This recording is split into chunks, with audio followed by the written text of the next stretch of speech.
buufataaleen fayyaa abbaa darbii sadii ijaaraman kunneenis tajaajila gaariif qulqullina qabu hawaasaaf kennuuf qopheeffamaa kan isaan jiranii utuu haasofnuu buufataaleen fayyaa sadan kunneen yeroo baatii torba ta'u keessatti kan isaan sadarkaa kanarraa ga'anii jiranii kan duuba kootti argitan kun buufata fayyaa magaalaa Sulultaatti ijaaramaa jirudha.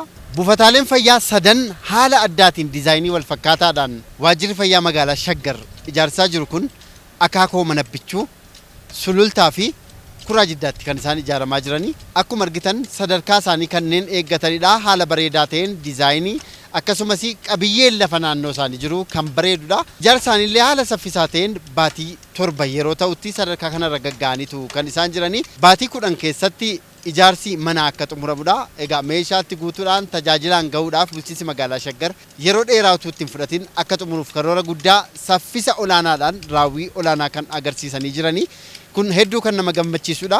Hawaasi magaalichaa yeroo dheeraa Finfinnee irratti hirkachuudhaan deddeebii hammaataa akkasumas afaan isaatiin tajaajilamuu dhabuu beellama yeroo dheeraatiin rakkoon garaagaraa irra gahaa ture. Yeroo gabaabaa gidduutti buufataalee fayyaa sadarkaa isaanii eeggatan kunneen argachuudhaan akkasumas immoo abdii hospitaalota ta'uudhaaf ijaarsi isaanii sadarkaa olaanaa irratti kan argamu hospitaala ta'uudhaaf illee gara fuulduraatti illee biiroon fayyaa Oromiyaa meeshaalee gurguddaatti guutuun ogeessotatti guutuudhaan hospitaalota ta'uudhaaf carraa kanneen qabanidha. Karoora hiixataa hiixachuudhaan gamoowwan babbareedoo kunneen ijaaramanii jiru jechuudha. Ogeessota bakka kanaa hojjetan mee dubbifnaa nu faana tura. Taaddasee Tolliin jedhama. Kontiraaktara buufata fayyaa magaalaa Sulultaa kutaa magaalaa Sulultaa. Okay, galatoomanii dhugaa dubbachuuf ta'e bu'aa ba'ii baay'ee ture. Iddoo kanarratti jalqabarraa eegalee akkuma kontiraataa keessa seennee iddoo kana dhufnetti abbootiin lafaa qonnaan bultoonni dhufanii mormii nutti kaasaa turan.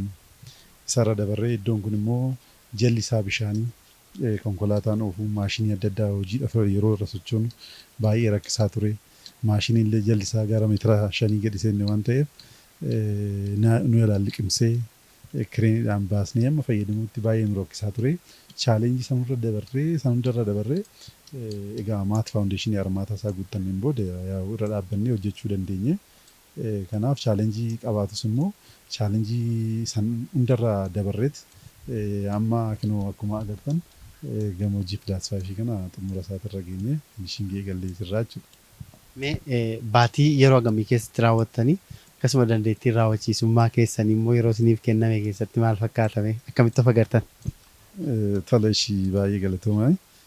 Dhugaa dubbachuuf yoo ta'e egaa kontiraataa piroojeektii kanaa fudhannee naannoo ji'a ja'aati amma. Naannoo ji'a ja'a kana keessatti waxabajjii 30 yeroo kaffaltii fudhannu kaffaltii bara darbee yeroo fudhannu giraawundii keessa jirra jechuudha. Lafaa gadi jirra turre amma immoo akkuma mul'atu kun G+5 xumurree intinitti deematii jirra. Raawwachiisummaan keenya sana qofa odoo hin ta'in istaafiin keenya hundumtu kanarratti baay'ee galateeffachuun barbaada. Staafiidha kan hojjete ani maateriyaalii dhiyeessuu fi hojii bulchiinsan hojjechaa ture anis ogeessas ta'u garuu haala kanaa mootummaa waan barbaaduuf waajjirri nu hoogganuu fi koreen Shaggar manaajimentiin isaanii hundumtuu saayitiitti dhufanii nu hoogganaa waan turaniif nullee hojii kanarraa boqonnaa fudhachuu hin dandeenya jechuudha. Kanaaf amma sadarkaa kanarra geenyerra finishingii isaa immoo yeroo kenname keessatti xumurree akkuma waliigaltee keenya deebisnee mootummaadhaaf kennamu jecha seennaa jechuudha. Egaa amma diizaayinii kana argaa jirra nuti magaalli Shaggar buufataalee fayyaa akkasii yeroo fakkaataatti ijaaraa jira kutaa magaalotaa garaagaraatti. Mee gamoon kun ijaaramee yeroo xumuramutti tajaajila inni kennu tarii akka ogeessaatti waan hospitaalaa wal qabatu manni kutaan ciisichaan jira manni fincaanii jira haalli kun qulqullinaan hojjetamuu irratti bakka biraatti mudannoowwan garaagaraan jiru kana of eeggannoo isin godhatanii hojjetaa jirtan maal fakkaatame? Galatoomaadha. Dhugaa dubbachuuf yoo ta'e buufanni fayyaa kun sadarkaa hospitaalatti kan qulqullinni isaa eegamee hojjetamaa jiru.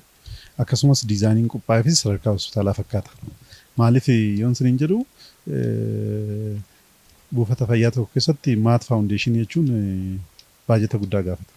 Maat Faawundeeshiniin rekomandadee akkuma godhameen Maat Faawundeeshiniin hojjetamee Maat Faawundeeshin jechuun bakki gamoon irraa qubate kun hundisaa jala isaa asirraa meetira 3 gadi seenee Maat faawundeeshin meetira tokko tiiknesii kan qabu armaataadhaan guutamee achi keessaa ol ka'e.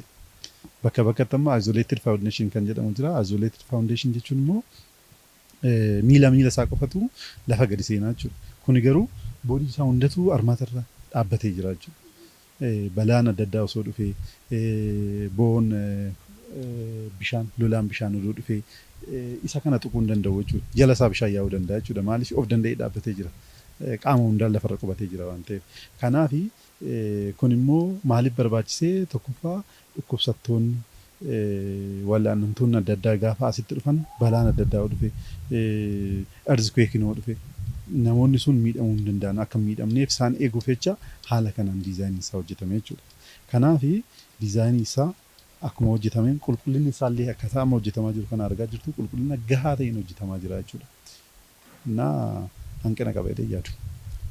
Meesin magaalaan kun of danda'ee buufataalee fayyaatiin hospitaalotaan gara fuulduraatti akka of danda'uu fi sochiin amma taasise kun gahaadha jettu tarii immoo gaafa ilaaltan immoo hawaasa keessa jiraatu waan ta'eef sochii bulchiinsi magaalaa kun taasisaa jiru maal fooyyessuu qabatanii dhaabtu? Galatoomaadha. Akkuma isin jettan magaalaan Shaggar magaalaa Oromoodhaaf keessattuu saba kanaaf rakkoowwan gurguddaa rakkoo siyaastii rakkoo hawaasummaa rakkoo ikoonoomii hundumaa magaalaa hin hiikadhamee yaadamu saba kanaaf jechuudha. Akkasumas piroojektonni amma magaalaan kun hojjechaa jiru dhugaa dubbachuuf yoo ta'e piroojektota dhiigan dhufan illee jechuu dandeenya.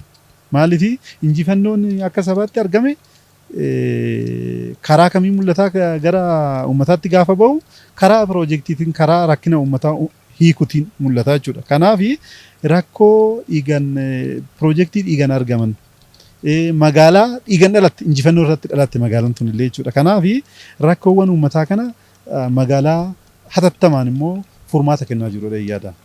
Akkasumas immoo magaalichis karaa hundaan ilaaltaniitu yoo ta'e iddoo hundatti buufata fayyaa hatattamaan hojjetaa jira. Qulqullinaan hatattamaan baay'ata dhangalaasee hojjetaa jira. Kanaaf magaalaan kun keessattuu saba kanaaf magaalaa baay'ee barbaachisoo sa'aatii barbaachisaatti dhalateedha jedhee yaada. Obbo Bishet Jamaanaan jedhama. Hojii gaggeessaa piroojeektii kanaati. Mee piroojeektii kana yeroo baatii ja'an caalle keessatti akka hojjettan dhageenye miira akkamiitiin hojjetaa turtan hospitaala hawaasaati kun waan ta'eef haalli qulqullinni isaa maal fakkaata ture isin hordofaa turetti dhiyeenyaa waan ta'eef. Tolee galatoomadha. Hojii kanarratti qooda fudhachuu kootiif duraan dursee gammachuu guddaatti natti dhagahama. Maqaa waajjira fayyaa magaalaa Shaggariini.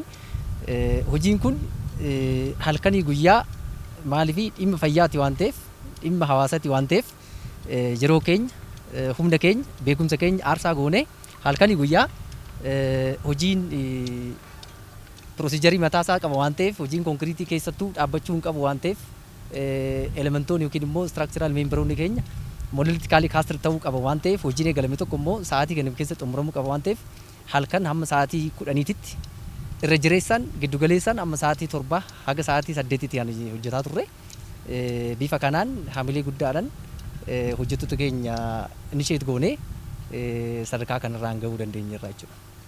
Isinoomee akka nama tokkootti piroojeektii kana yeroo hojjettan ogeessa taatanii kun hospitaala hawaasaati keessumaa magaalaa Shaggar reefuuf danda'eerti hospitaalota haara hin qabne qabaachuuf deemaa jirti waan ta'eef miira akkamiitiin hojjettu ogummaan alatti. Galatoomaadha.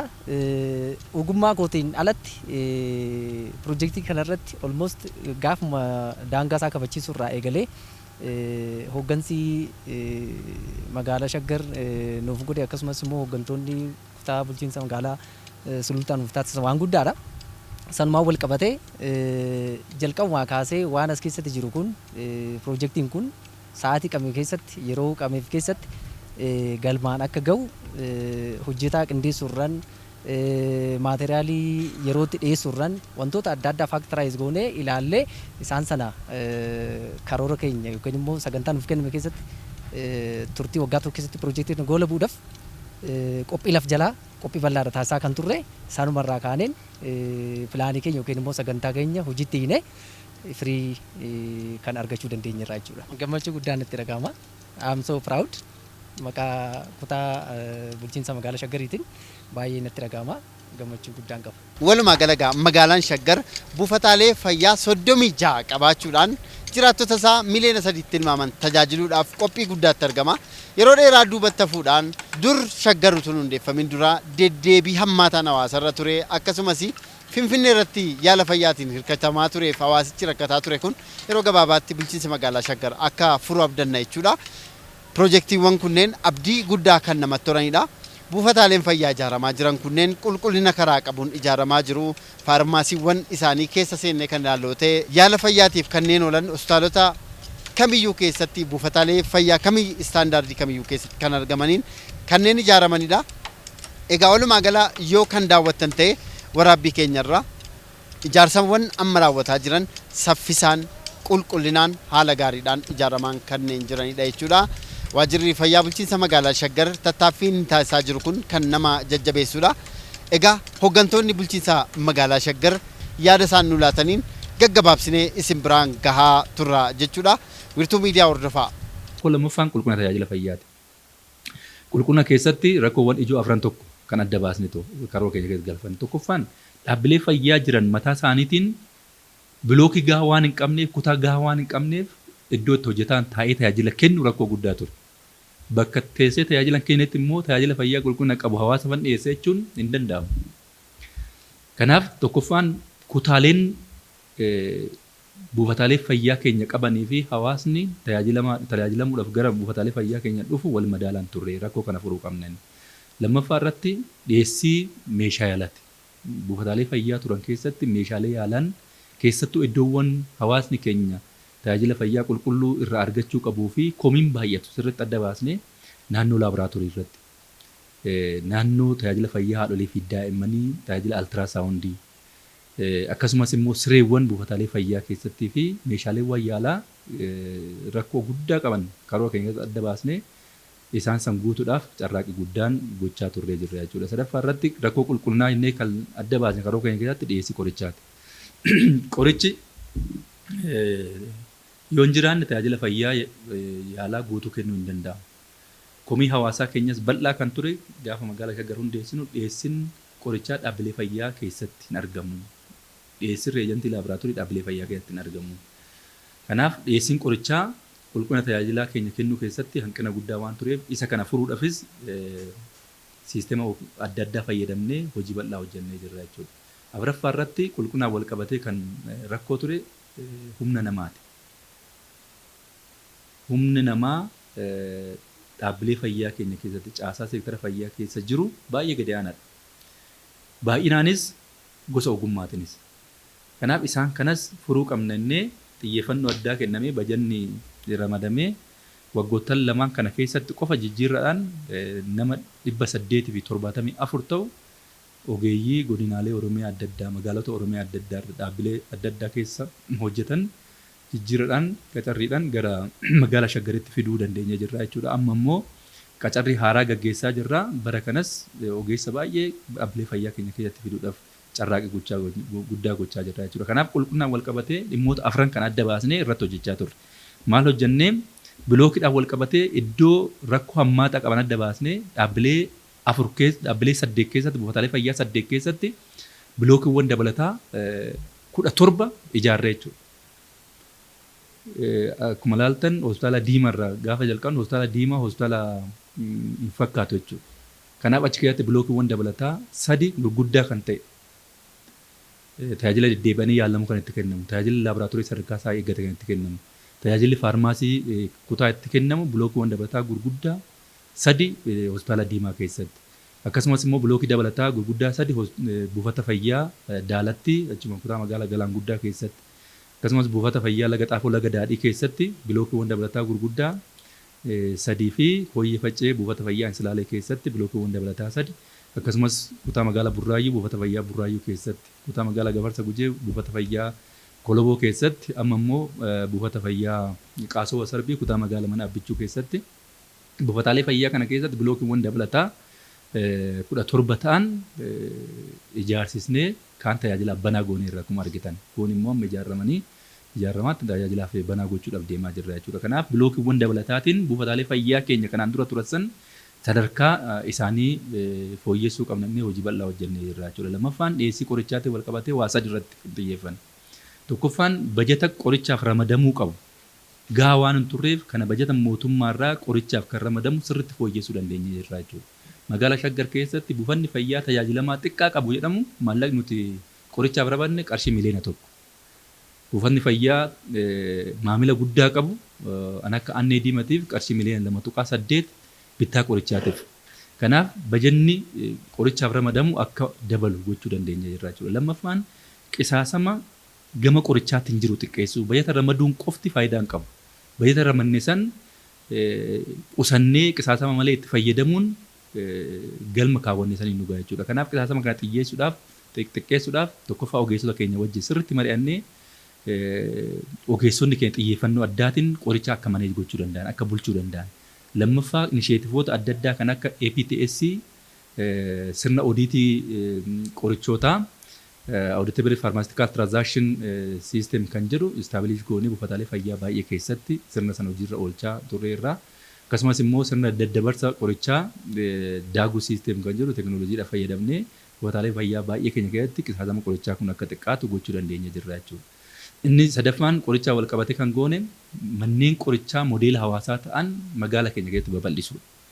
Buufataalee fayyaa keenya keessatti qorichoota argamuu hin dandeenye fi buufanni fayyaatis dhiyeessuu kan hin dandeenye kan isaa hayyamamu ol kan ta'e manneen qorichaa kana keessatti akka dhiyaachuu danda'anii fi dabalataan immoo manneen qorichaa kun hawaasatti dhiyaatanii maqumti isaatu mana qoricha modeela hawaasaati waan ta'eef hawaasatti dhiyaatanii hawaasaaf tajaajila akka kennuu danda'aniif manneen qorichaa 22 waggoottan lamaan kana keessatti ijaarree tajaajila banaa goonee jirra jechuudha. Amma kana gaafa laallu dhiyeessiin qorichaa dhaabbilee fayyaa keenya keessatti ajajame keessaa parsantii 92 mana qoricha buufataalee fayyaa fi mana qoricha modeela hawaasaa mana qoricha modeela hawaasaa kana keessatti argachuu danda'anii jiran jechuudha. Kuni saksesii guddaadha. Kanaaf gama dhiyeessii qorichaatiin rakkoo jiru dhimmoota sadii kanarratti xiyyeeffannee furuudhaaf yaalii guddaa goonee jirra jechuudha. Inni biraan meeshaalee yaalaati. Meeshaalee yaalaa dhaabbilee fayyaa keenya keessa anuma duraan turan keessattuu naannoo tajaajila fayyaa haadholeetiif daa'immaniitiin wal qabatee kan kennamuu qaban haadholeen keenya bal'inaan gara dhaabbilee fayyaa dhuunfatti deemanii ofii isaaniitiifis maasiin taane baasaa dabalataan immoo ulfa ta'anii oduu jiranuu keessattuu haadholeen keenya ulfaa rakkoon taaneef saaxilamaa turan jechuudha. Kana furuudhaaf buufataalee fayyaa 25 tajaajila banaa goone keessatti altiraasaawundii galchuudhaan haadholeen ulfaa achi keessatti tajaajila akka argatan gochuun danda'amee jira jechuudha. Kanaaf isa kana gaafa laallu haadholeen keenya ammam akka tajaajila argachaa jiran har'a gaafa ragaa isaa laallu kanaan dura ammam akka miidhamaa turan xiinxaluun hin danda'amaa jechuudha. Kanaaf altiraasaawundii buufataalee fayyaa 25 keessatti galchuudhaan hanga ammaatti haadholeen 7,000 ol ta'an tajaajila altiraasaawundii kana waggoota lamaan kana keessatti argachuu danda'anii jiran jechuudha. Sadaffaan tajaajila laaboraatooriitiin wal qabatee qulqullina tajaajila fayyaa mirkaneessuu keessatti gahee olaanaa qaba waan ta'eef meeshaalee ammayyaa ta'an kan qorannoo laaboraatoorii ittiin kennuu dandeenyu CBC maashinii kan jedhamu kan complete blood count maashinii kan jedhamu buufataalee fayyaa keenya hunda keessatti galchinee tajaajila banaa akka ta'u goonee jirra jechuudha. Kuni gaafa ogeessi tokko dhibamaa yaalu qorannoo sirrii gaggeessee qorannoo sun dhibee san adda baasee fi qoricha sirrii ta'e akka ajaju waan gargaaruuf qulqullina tajaajila fayyaa mirkaneessuu keessatti gahee olaanaa qaba jechuudha. Kanaaf meeshaalee wayyaalaa akka laaboraatoorii akka CBC maashinii, keemistirii maashiniitis amma bara kana xiyyeeffannoo addaatti kennee kan hojjechaa jiru. Algaawwan sireewwan adda addaa buufataalee fayyaa keenya keessatti guutuudhaan hojii bal'aan hojjechuu dandeenya jirra jechuudha. Inni biraan dhiyeessii rakkoon kan ture dhaabbileewwan fayyaa keenya keessatti tajaajilli baqaqsanii yaaluu haadholee keenyaaf kennamaan ture. Shaggar gaafa hundaa'u buufataalee fayyaa muraasa irra kan ture yeroo ammaa kana buufataalee fayyaa 6 fi hospitaala Diimaa keessatti tajaajila baqaqsanii yaaluutiin haadholee keenya deechisuu dandeenya jirra jechuudha. Kanarraa haadholeen keenya baay'ee fayyadamaa ta'anii jiru. Kana cinaatti dhiyeessiin addaa keessattuu tajaajila baqaqsanii yaaluutiin wal qabatee kan jiru dhiiga. Kanaaf rakkoo kana har'as akka haadholee keenya hin qunnamne borus immoo dhaabbilee fayyaa tajaajila yaalii dhiiga daddabarsuu kennan ijaaraa jiru kana bu'uura godhannee baankii dhiigaa Shaggar yeroo gabaabaa keessatti hundeessinee yeroo gabaabaa keessatti meeshaalee guunnee humna namaa guunnee tajaajila guddaa akka kennu gochuu dandeenya jirra jechuudha. Baankiin dhiigaa Shaggar erga hundaa'ee ji'a 7 ji'a 8. Baankiin dhiigaa hundaa'ee ji'a 7 fi ji'a 8 keessatti of danda'ee dhiiga yuunitii 600 ol sassaabee biyya kana keessa hin jiru. Ragaa isaa deemtanii ilaaluu dandeessan. Kanaaf humna xiqqaadhaan meeshaa iddoo adda addaatiin mobilaayiz goonee mana isaa dabalatee kutaa magaalaa irraa fudhannee mana itti baankii dhiigaa banne san kutaan magaalaa waan biraatiif kan ijaare kaartaa isaa gara baankii dhiigaatti jijjiirree abbaa qabeeyyummaa isaa baankii dhiigaatiif akka ta'u goonee baankii dhiigaa hundeessine. Baankiin dhiigaa kun dhaabbilee fayyaa magaalaa Shaggar keessatti tajaajila baqaqsanii yaaluu kennaniif qofa odoo hin ta'in dhaabbileewwan fayyaa Oromiyaa irraa hospitaalota Finfinnee, hospitaalota naannoo Amaaraa jiran, hospitaalota naannoo giddugaleessa biyyattii even kibba lixa biyyattii irraa dhufanii baankii dhiigaa kanarraa dhiiga fudhachaa jiran jechuudha. Kanaaf ofirra dabarree baankiin dhiigaa kun ofirra darbee hospitaalota biyyattiitiif lubbuu baay'ee akka baraaru gochaa jira jechuudha. Yoo xiqqaate hospitaalonni 40 ol ta'an baankii dhiigaa kanarraa dhiiga fudhatanii lubbuu hedduu baraaruu danda'anii jiran jechuudha. Kanaaf dhiyeessii dhiigatiinis baankii dhiigaa hundeessinee bajeta bulchiinsi magaalaa Shaggar Ramadeen hojii keessa galchinee hojii bal'aa ta'e fakkeenyummaa guddaa qabu hojii hojjeteefis baankii dhiigaa biyyoolessaa irraa beekamtii biiroo fayyaa Oromiyaa irraa beekamtii kan ittiin argate baankii dhiigaa jabaa hundeessinee gama dhiyeessiitiin rakkoowwan jiran kana furuudhaaf carraaqqii guddaa goonee qulqullina tajaajila fayyaa keenya fooyyessuu dandeenya jirra jechuudha. Ammallee hanqina bal'aa qabaatu malee qulqullina tajaajila fayyaa fooyyessuudhaaf sochii kana waggoottan lamaan kana keessatti gochuu dandeenya jirra jechuudha. Inni sadaffaa irratti haqabeessummaa tajaajila fayyaati. Tajaajila fayyaa haqabeessa ta'e kennuudhaaf waan ijoowwan sadeen tokko irratti xiyyeeffannee hojjennu.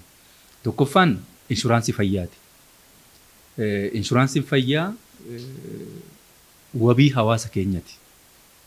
Hawaasa hunda kan hammate hiyyeessa, dureessa, dhiira, dubartii, daa'imman hunda kan hammate namni tokko sodaa baasii tokko malee qarshii 1,170 kaffalee waggaa tokko guutuu maatii isaa wajjin kan tajaajila fayyaa iddoo barbaadetti dhaabbilee fayyaa barbaadetti sirna riifaraalii eegee kan itti fayyadamuu danda'u jechuudha. Kanaaf inshuraansii fayyaa gaafa magaalli Shaggar hundaa'u magaalota 5 kanarraa abbaawarraa 48,000 qofatu miseensa ture. Dhuma bara 2016 irratti abbaawarraa 142,969 miseensa inshuraansii fayyaa hawaasaa gochuu dandeenya jirra jechuudha. Kuni gara maatiitti gaafa geeddarru maatii 660,000 ol yeroo ammaa kana miseensa inshuraansii fayyaa hawaasaa ta'anii sodaa baasii tokko malee tajaajila fayyaa akka argatan gochuu dandeenya jirra jechuudha. Kanaaf tokkoffaa isarratti xiyyeeffanneeti kan hojjennu.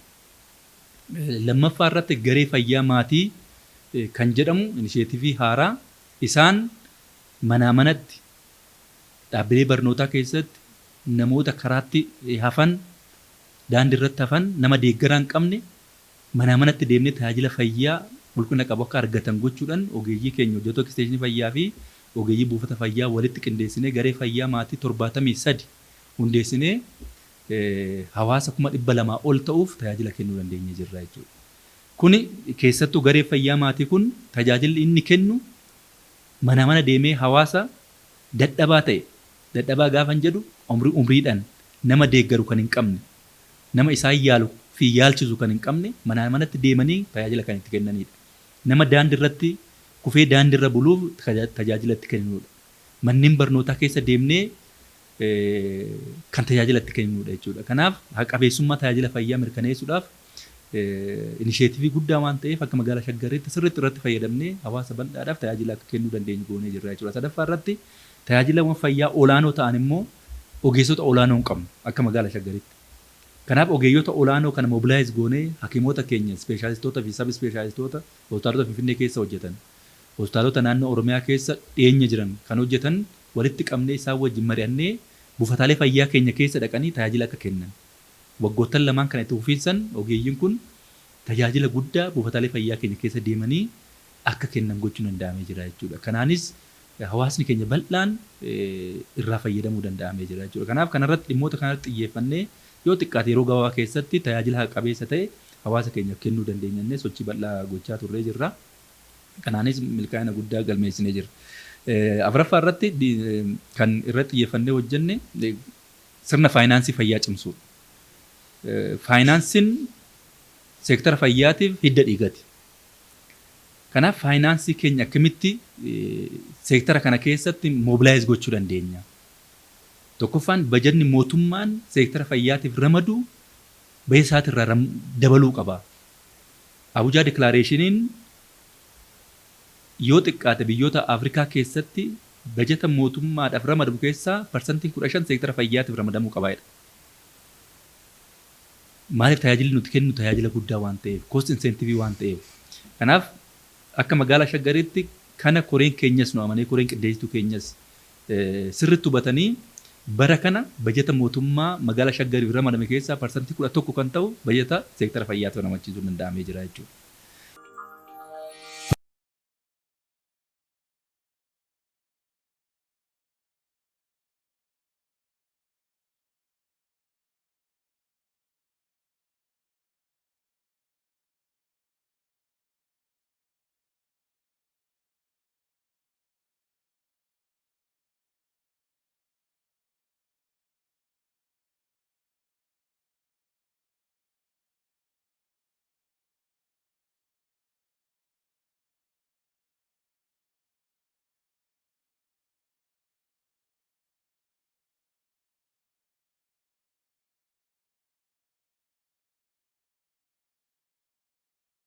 Lammaffaan irratti hirmaannaa hawaasaa dabaluudha. Risoorsii bajanni mootummaa ramadamuun qofa seektara fayyaa faayinaansiidhaan cimsuu hin danda'amu. Kanaaf hawaasa keenya sadarkaa adda addaatti mobilaayiz goonee humnaan maallaqaan akaakuudhaan akka seektara kana deeggaru hojii bal'aa hojjennee jirra jechuudha. Waggoottan lamaan kana keessatti yoo xiqqaate qarshii biliyoona tokkotti hiiqu hawaasa irraa mobilaayiz gochuu dandeenyee jirra jechuudha. Amma meeshaalee yaalaa bara kana buufataalee fayyaa afran xumurre kana almost hunda isaa kan mobilaayiz goone hawaasa irraa dhaabbilee fayyaa adda addaa deemneeti. Kanaaf hirmaannaa hawaasaa dabaluudhaan risoorsii seektara fayyaatti mobilaayiz gochuun sadaffaa irratti galii keessoo dhaabbilee fayyaa keenya dabaluudha. Dhaabbileen fayyaa keenya galii keessoo isaaniitiin bulchan. Kanaaf galii keessoo san tokkoffaan madda galii keessoo isaanii sirriitti bal'isanii akka irraa maddisiisuu danda'an. Madda isaanii akka babal'isuu danda'an hojii bal'aa hojjennee jirra. Lammaffaa kan sassaaban seeraan akka fayyadaman. Qulqullina tajaajila fayyaa hojii mirkaneessuu irratti baasii baasanii akka fayyadamuu danda'aniif hojii bal'aa hojjennee jirra jechuudha. Kanaaf galii keessoo qofa gaafa laallu bara 2015 irratti qarshii miliyoona 76 qofa buufataalee fayyaa keenya irraa sassaabuu dandeenya. Bara darbe keessatti qarshii miliyoona 100 fi miliyoona 25 sassaabuu dandeenyee jirra. Bara kana qarshii miliyoona 200 fi miliyoona 80 ta'u karoorfanne galii keessoo keenya sassaabuudhaaf jechuudha. Kanaaf madda galii keessoo keenya daballee sirriitti galii keenya sassaabnee dhaabbileen fayyaa keenya faayinaansii isaaniitiin of cimsaa deemuun baay'ee barbaachisaa ta'a jennee hojjechaa turre. Kanaaf faayinaansii seektara fayyaatis gama miti mootummaatiinis kan deeggaramaa turre efficiently fayyadamnee qulqullina tajaajila fayyaa fi qaqqabummaa tajaajila fayyaa magaalaa Shaggar keessatti fooyyessuudhaaf hojii bal'aa waggoota lamaan kana keessatti hojjennee jirra jechuudha. Digitaalaayizeeshinii keessa wal qabatee sirna fayyaa ammayyeessuu keessatti gahee olaanaa qaba. Keessattuu magaalaa ismaartii taate uumuu keessatti teekinooloojiin baay'ee barbaachisaadha jechuudha. Kanaaf seektara fayyaatis gara teekinooloojiitti fiduudhaaf hojii bal'aa jalqabnee jirra. Fakkeenyaaf hospitaala Diimaa akkuma argitan tajaajilli inni kennu hundi isaa elektiroonik meedikaal riikaardiidhaaf fuulii akka ta'u hojii bal'aa hojjennee jirra jechuudha. Olmoost isaamma sadarkaa xumuraarraan geenye yeroo gabaabaa keessatti laawunchiin goona jechuudha. Bara kana immoo buufataalee fayyaa qabnu keessaa buufataalee fayyaa 12 tajaajila waraqaa maleeyyii akka kennaniif bajeta ramannee fi kompiitarri akka bitamu neetwoorkiin akka diriirfamu sochii bal'aa hojjechaa jirra jechuudha. Kanaaf digitaalaayizii keessattis sochiin nuti jalqabne abdachiisadha. Garuu immoo hojii bal'aan naannoo kanatti hojjechuu akka qabnu karoora keenya yeroo giddugaleessaa keessattis qabannee hojjechaa jirra kanuma jedhu isinii kaasuudhaa fi dhumarratti hojii kana wal qabatee waggoota lamaan kana keessatti bu'aawwan hojii hojjenne kana keessa gaafa laallu tokkoffaan hawaasni mataa isaatiin seektarri fayyaa kan kiyya jedhee amanee fudhachuu irratti bu'aa abdachiisaa jira jechuudha. Kanaaf hawaasatti dhiyeenyee waan mariisisneef rakkoo nuti qabnu waan itti agarsiisneef hojii nuti hojjechaa jirrus waan argeef hawaasni kun seektarri kun kiyyaa kanaaf abbummaan inni seektara fayyaa keessatti qabu daraan dabalee jira jechuudha. Kanaaf risoorsii bal'aa kan mobilaayiz godhee nu deeggaraatu jiru. Lammaffaa irratti hawaasni keenya amantummaan inni dhaabbilee fayyaa keenya irratti qabu baay'ee dabalaa dhufee jira. Dhaabbilee fayyaa keenya buufataalee fayyaa keenya amma gaafa dhaqxanii ilaaltan buufata fayyaa namatti fakkaatu jechuudha. Hospitaala waliigalaaf fakkaatu baay'een isaanii. Hawaasni bal'inaan dhaqanii tajaajila argachaa jiran. Kun maalidhaa tokkoffaan miseensa inshuraansii fayyaa bal'inaa akka ta'an goonee jirra. Lammaffaa immoo hawaasumti amantaa dhaabbilee fayyaa keenya keessatti qabu qulqullinaan tajaajila naa kennaa jiran jedhee waan amaneef gara dhaabbilee fayyaa dhaqaa jira jechuudha. Kanaaf amantummaan nuti hawaasa keessatti dabalaa dhufne gaarii dhannee fudhachuu hin dandeenya jechuudha. Kanaafis amma tajaajilamaan deddeebanii yaalamu waggaadhaa gara waggaatti buufataalee fayyaa keenya keessatti baay'ee dabalaa jira. Amma 2015 waggaa guutuu tajaajilli deddeebanii yaalamu miliyoona 1.6 ture. Bara darbe miliyoona 3.2 irraan gahuu dandeenya jirra jechuudha. Bara kana immoo kurmaa tokkoffaa keessatti dhaabbilee fayyaa keenya keessa hawaasni miliyoona 1.3 hiiku tajaajila deddeebanii yaalamu dhaabbilee fayyaa kana keessatti argachuu danda'anii jiran jechuudha. Kuni waggaadhaa gara waggaatti yeroo gara yerootti hawaasni keenya dhaabbilee fayyaa dhufee tajaajila akka argatu gochuun danda'amee jira jechuudha. Sadaffaa irratti bu'aan nuti arganne sagantaan paakeejii eksteeshinii fayyaa magaalaa keenya keessatti lafa qabachaa dhufee jira jechuudha. Hawaasatti itti dhiyeenyan tajaajila bu'uuraa kan kennan hawaasa keenya fayyaa irratti hubannoo gahaa kan kennuu danda'u hojjettoota eksteeshinii fayyaa keenya. Kanaaf hojjettoonni eksteeshinii fayyaa keenya hawaasatti dhiyaatanii hawaasa keenya leenjisaa barsiisaa hawaasa fakkii ta'e model faamilii kan jennu bal'inaan horatamaa jira jechuudha.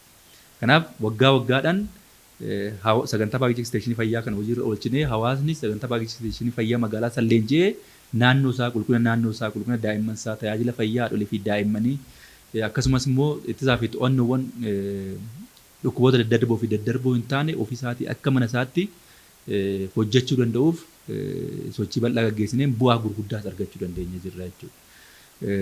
Kanaaf waliigala irratti gaafa laallu waggoottan lamaan kana keessatti sochiin gama tajaajila fayyaatiin seektara fayyaatiin gochaa turre waan gaariidha. Garuu immoo fedhii hawaasni keenya qabuu fi baay'ina hawaasni keenya magaalaa keessa jiruuf akkasumas immoo magaalaa keenya magaalaa guddaa ta'uu isheetiin wal qabnee gaafa laallu ammallee hojii bal'aan akka nu hafu sirriitti hubannee karoora giddu galeessaa keenya keessatti yeroo giddu galeessaa keenya keessatti bal'inaan hojjechaa jirra. Yeroo dheeraa keessatti immoo akkuma duratti niin jedhe magaala Shaggar giddugala turizimii fayyaa gaanfa Afrikaa goona jenneet hojjechaa jirra. Kanas immoo milkeessine. Qulqullina keessatti kan duratti kaase dabalataan dhaabbileewwan fayyaa keenya hawwataa taasisuu irratti toora hanqina keenya bal'aa inni adda baasne karoora keenya keessatti dhugaadha. Kanaaf dhaabbileewwan fayyaa keenya tokkoffaan ofii isaaniitii dhaabbata fayyaa fakkaachuu danda'uu qaban. Fayyaa hawaasaa yaaluudhaan dura dhaabbanni fayyaa keenya mataa isaatiin fayya qabeessa moorassaa qulqulluudha jennee gaafa laallu hanqina bal'aa qaba. Dabalataan immoo infection prevention and controlling tokkoon kutaa tajaajila irratti kennu irratti keessoo buufataalee fayyaa keenya ala isaa qofa osoo hin ta'in keessoo dhaabbilee fayyaa keenyas istaandardii maanuwaalota dhibeewwan ittisuu danda'u infekshinii ittisuu waan danda'an hordofaa jiranii kan jedhu sirriitti irratti xiyyeeffannee hojjechaa turre. Amma magariisummaan dhaabbilee fayyaa keenya bifa addaatiin tokko keessa gaafa dhaqnee ilaallu amma giddugala bashannanaa fakkaatu jechuudha. Kanaaf hunda isaaniitu iyyuu buufata fayyaa sulultaa fudhannee buufata fayyaa laga xaafoo buufata fayyaa sabbataa buufataalee fayyaa kaanis gaafa laallu haalli isaan itti hawwataa kaashii hojiirra oolchanii hawwatummaa isaanii dabalaa jiran gaariidha. Isa kanas xiyyeeffannoo itti kennee hojjechaa turre. Ammallee buufataalee fayyaa keenya hunda wal fakkeessuudhaaf diizaayinii wal fakkaataadhaan hojjechaa jirra jechuudha. Kana parpazilii sirriitti bocnee diizaayinii isaa bocnee buufataalee fayyaa keenya mooraan isaanii maal fakkaachuu qabu kan jedhuun akkuma daawwannaa irratti ilaaltanii bifa isaaniin deemaa jirra. Kanaaf hawaasni keenyallee baay'ee itti gammadaadha. Ogeessi keenyallee baay'ee itti gammadaadha jechuudha. Gizee dadhabe hawaasni ogeessi keenya dhaqee taa'ee bashannanaa hawaasni keenya nama isa yaalchisu gaafa fudhatee dhaqu taa'ee achi bashannanaa. Kanaaf meentaalii riiliifii argata jechuudha. Fayyaa jechuun akka dhaabbanni fayyaa addunyaa hiikatti kennutti dhibee yookaan dhukkuba dhabuu qofaa miti. Namni tokko sammuudhaan fayyaa ta'uu danda'uu qaba. Soshaalii fayyaa ta'uu danda'uu qaba. Fiizikaalii fayyaa ta'uu danda'uu qaba. Ispirichuwaalii fayyaa ta'uu danda'uu qaba. Kanaaf seektara keenyas gaafa shaggar keessatti ijaarru hiikawwan dhaabbanni fayyaa addunyaa fayyaadhaaf kenne kana giddu galeessa godhatee akka tajaajila kennuu danda'uun bocnee itti deemaa jirra. Kuni bu'aa gaarii nuuf fidaa jira, milkii gaariis jira. Garuu cimsinee itti deemna jechuudha.